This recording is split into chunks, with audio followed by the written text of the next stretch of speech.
बिस्मिल्लाह अस्सलाम वाला रसूलुल्लाह। एक सवाल हमारे पास है कि कुर्बानी का ऐसा जानवर है कि जिसके दो दांत ना हो या फिर सारे दांत ना हो, तो क्या ऐसे जानवर की कुर्बानी जायज़ है या नहीं। देखिए, इस हवाले से उसूल ये है कि जिस जानवर के दांत सारे ना हो या फिर दो तीन दांत ना हो और वो चारा खा सकता हो, तो उस जानवर की कुर्बानी जायज़। और जिस जानवर के दांत ना हो और चारा नहीं खा सकता, तो फिर उस जानवर की कुर्बानी जायज़ नहीं है।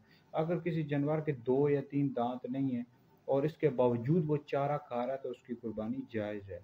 और अगर दो तीन दांत नहीं और चारा नहीं खा सकता, बिल्कुल भी चारा नहीं खा सकता, तो वो ये ऐप है, ऐसे जानवर की कुर्बानी जायज़ नहीं है। फतावा का ज़िक्र है कि जिस जानवर के दांत ना हो और उसके बावजूद वो चारा खा रहा है, तो उसकी कुर्बानी जायज़ है। हाँ, अलबत्ता दांत ना हो दो तीन और उसके बावजूद वो चारा नहीं खा रहा, तो फिर ऐसे जानवर की कुर्बानी जायज़ नहीं है।